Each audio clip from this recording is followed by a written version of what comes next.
سلام یوتیوبریا، امیدوارم که حال دلتون خوب باشه.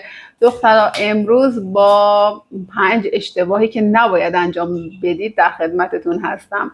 دخترا قبل از اینکه آموزش امروز رو شروع کنم حتما کانال منو سابسکرایب کنید و زنگوله اعلان هم فعالش کنید. اولی اشتباه این که نخر. دستگاه و رنگی رو که فروشنده میگه عالیه رو نخر. مطمئن باش به دردت نمیخوره.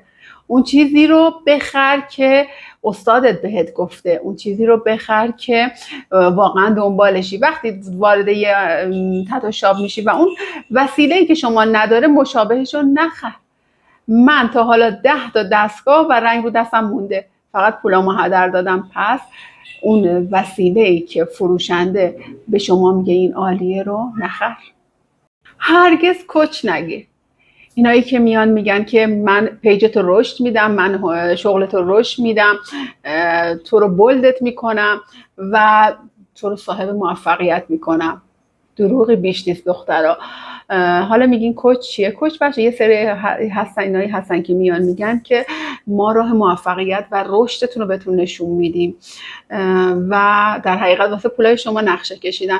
بچه یه سری بیوتی کوچ های الان یا همون کوچ هایی الان مد شده، یه بیزینسی هست واسه خودشون که از شما پول میگیرن چند صد میلیون و میگن ما راه موفقیت رو بلدیم و راهشو نشونت میدیم و تو رو بالا میبریم، ولی در حقیقت یه دروغی بیش نیست.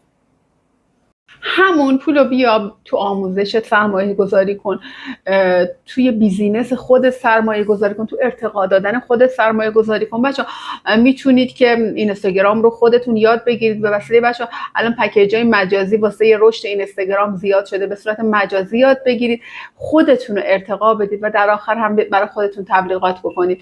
به همین راحتی. کوچ یعنی همین دیگه، یعنی خودت رو رشد بده. کوچ خودت باش در حقیقت. اشتباه شماره 3، برای مشتری های گستاخ خدمات انجام نده.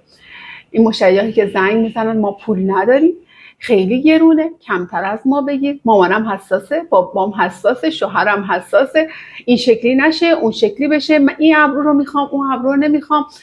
کلا آدمایی که خیلی حساسن یه حالت روح روانی مخصوصی بچه‌ها دارن، اینها رو هرگز واسهشون بچه‌ها کار انجام ندید. اینا یه سری آدمای شکاک هستن و در آخر یه سری آدمهای گستاخ هستن که در حقیقت میخوان از شما سوء استفاده کنن و مطمئن باشید که وقتی از سالن بیرون رفتن زنگ بهتون میزنن من کارمو دوست نداره، یا میخوان پولشون از شما پس بگیرن یا میخوان یه کار رایگان دیگه از شما بگیرن. دختر بعضی هم هستن کلا حساس هستن، بعضی هم هستن از این شاخه که نقشه میچینن دیگه، میگن ما میریم اونجا بعد میگیم اینو دوست نداریم، پولمون هم کارمون انجام دادیم هم پولمون انجام دادیم. بچه اینا خیلی سراغ ما اومدن که دارم براتون میگم دیگه، ما وارد کارمون شدیم، انجام نده. ولی بچه اگرم انجام دادین ویدیوی رضایت رو ازشون حتما بگیرید. اون رضایت نامه اولی که حتما گرفته بشه کتبی، ولی ویدیوی رضایت یادتون نره، خیلی کمکتون میکنه.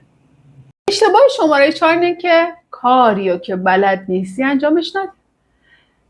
دخترایی که هنوز اونقدر وارد نیستن عکسایی برای من میفرستن از ابروها، اینقدر بد کار کردن و اینقدر به مشتری آسیب رسوندن، هر ریموو آسیب رسون انجام دادن، میکروی آسیب رسان انجام دادن، حتی بچه شید لب انجام دادن که آسیب زده به لب مشتری.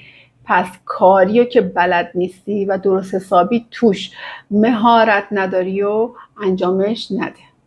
اشتباه شماره 5، پول نقدتو نگه ندار. پول خدماتت که نقده نگهش ندار. هر ماه یه تیکه طلا برای خودت بخر.